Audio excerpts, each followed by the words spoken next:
walked across the stage and came over and shook my hand, and it was just, I mean, you know, working with all the people I've worked with was a wonderful thing, but singing Hey Jude with Paul McCartney and having him come and shake my hand was just a pretty wonderful thing. You know, it's something that, you know, a thrill that I think very few people will ever get to experience, and I feel very grateful for that, having had that thrill. Okay, Lyle Lovett. Lyle Lovett, that was interesting too. That again came through Steve Berlin, who's now with Los Lobos and was way back in the fusion band in Philly. Steve was producing. No, wait a minute. Was he producing that? Oh no, I know how it happened. Steve was producing guitar player. What's his name? Wonderful guitar player.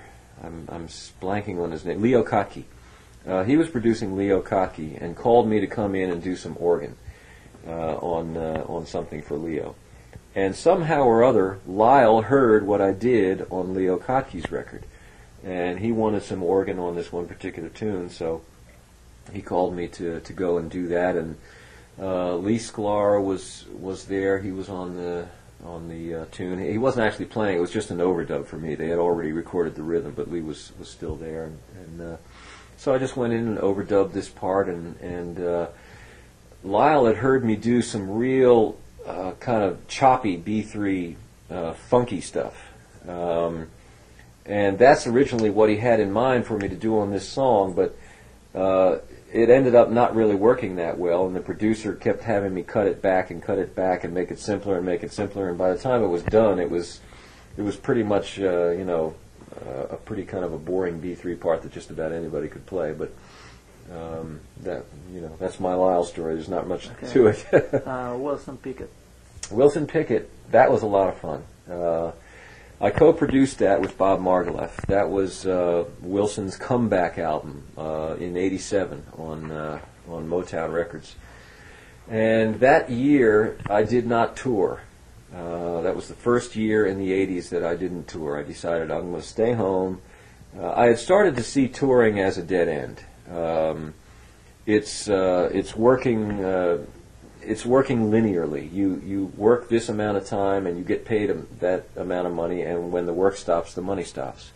And I had realized a long time before that in order to really have any financial success in music, linear work is not the way to do it. You've got to get into a royalty and residual situation. You've got to write a hit song, you've got to produce a record, you've got to sing a national jingle, a Bud commercial, or whatever. Which I also did for a while too. I sang commercials. And, that was challenging work, because the people who do that are actually very skilled. Some of the music that you hear on commercials is better than 90% of the stuff that's on the charts today. I mean, because you're talking about skillful people who have been in the business a long time and know what they're doing. But anyway, where were we? I have a tendency to go on tangents. Oh, Wilson Pickett. Okay, so anyway, I stayed home that year in '87, and Bob got the call to do Wilson, and called me because he called me for everything he did, and so I was on board to do this project with Wilson, and we went through the material selecting. We met with Wilson first, and he liked us. I played some things that I had done, and he was very surprised that this white guy could do this stuff, and so we were on. We had it, and we selected the material, and everything was going fine. We did a remake of Midnight Hour, which was his big hit from the old days. And again, this was another wonderful opportunity for me to work with somebody that I had heard as a kid and been influenced by. And when I got in the studio and actually was giving Wilson Pickett licks to sing, it was like, is this really happening? You know, it was wonderful. But I ended up, some of the record was played live by live musicians. Quite a bit of it was sequenced, and I did most of the sequencing. Played the drums and bass parts and all, and I did also horn arrangements, and I called Steve Medeo. You know, whenever I had something, I would call him. When he had something, he would call me. I called him and a few other guys to come in and do the horns, and everything was going fine. Now, one thing that most people don't realize most people think of Wilson Pickett as doing up tempo soul, dance kind of stuff. But he can kill a ballad. He can sing a ballad and just tear your heart out. He literally had me weeping into the faders with this one particular ballad that he did on there. Unfortunately, before the album was finished, Wilson had some problems with the woman that he was with. I think her brother came and took her away or something like that to protect her from Wilson, and Wilson went on a bender. He started drinking and got drunk, and he's not someone who handles alcohol well. The nickname Wicked Pickett really came true there, and we had a heck of a time getting the record done because Wilson just started getting drunk every day. And he would come in and he couldn't sing. So it was difficult. We finally got the record done, but boy, the last two cuts were very difficult. And I think it's a good record. Unfortunately, because of that, we didn't get a chance to finish things quite the way we wanted to before Motown cut off the budget. So it's not exactly all it could have been, but there is some great stuff on there, and I'm proud of the work I did on there. The Moody Blues. Moody Blues. That was done at one of the first studios that I ever worked at in L.A., Indigo Ranch, which is up in the hills above Malibu. It's a beautiful place. It used to be owned by, it's a house that used to be owned by John Barrymore. They used to send him up there to dry out when he would go on benders back in the old movie days.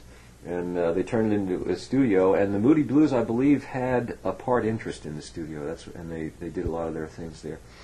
Now, the Moody Blues are the kind of a band that is used to taking an entire day to combine two acoustic guitar tracks down to one. I mean, that's the way they work.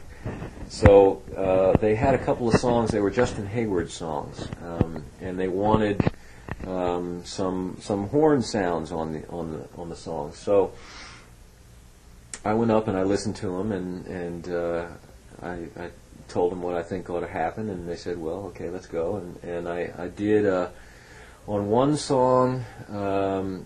I don't remember exactly what the instrumentation was, but it was exclusively me overdubbing saxophone and French horn and maybe some flute. I don't remember exactly, but I ended up doing something like 9 tracks, overdubbing 9 parts on 2 different songs in just a few hours, and they were incredulous. They could not believe this was happening because they're used to working so slowly, and it was fun because it was just they asked me what I thought should happen, and I told them, and I did it, and there was nobody to say no.